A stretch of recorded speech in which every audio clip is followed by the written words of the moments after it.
Hi, good morning, Leicester Middle School Wildcats.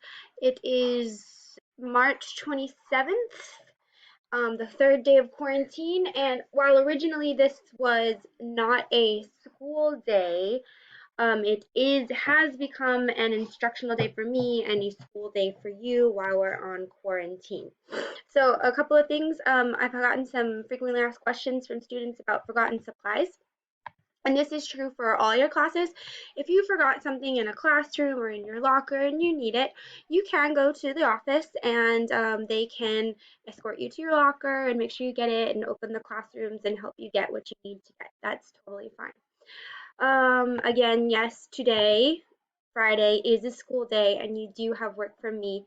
I can't speak for other teachers, but that was the information that I got and that's what I'm working with. I want to show you an example of a student who's doing a good job on their photo speech. So Mina, thank you for being voluntold right now. But you can see like on March, or let's say her first day, 25th, Wednesday, here's a personal photo. It looks like I have no idea what you're doing, Mina, but it looks really fun. I look forward to hearing your speech about what you were doing here for, I don't know, it looks like Play-Doh to me in plastic bags. I'm not sure, but that looks fun. And then here's how she's helping others. It looks like she's making dinner for her family. And over here, it looks like she went out for a walk. And then here she's washing the dishes. And Mina, you can come wash dishes anytime you want at my house. So that's fantastic. And she'd just be doing that for the next day and the next day and each day of quarantine. And then when we get back to school and we're all together, she will present this for everybody and she can tell us what she did and talk about it. And then we'll get to like regroup and know what we did during our time away.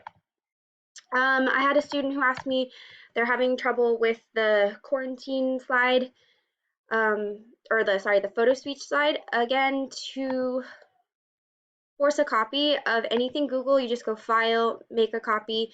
For the slides, it would be the entire presentation. For Google Docs, it wouldn't have this little arrow, it would just be make a copy. And that will allow you to have your own without changing the original template. But one student's having trouble, and so she's like, can I just print it and turn in the hard copy? And yes, I will accept that. Hey, Cheto, I will accept that. It's just when you present to the class, I mean, you're gonna have only a paper-sized presentation, so it might be a little difficult for everybody to see, but I will accept it and you'll get your full points because I know technology doesn't always work the way you want it to. Okay, so continue to email me, and I'm going to be in the Google Meets um, here, Google Meets. Here's the link right here. Even if your computer's not working, you can call in so we can at least talk on the phone and enter the PIN. It'll ask you to enter the PIN. So there's two ways to talk to me. You can also email me, all that lovely stuff. Wish them a happy day. Happy day, happy day, happy day. All right. I'm going to be grading Wednesdays and Thursdays work today. All right. Have happy quarantine.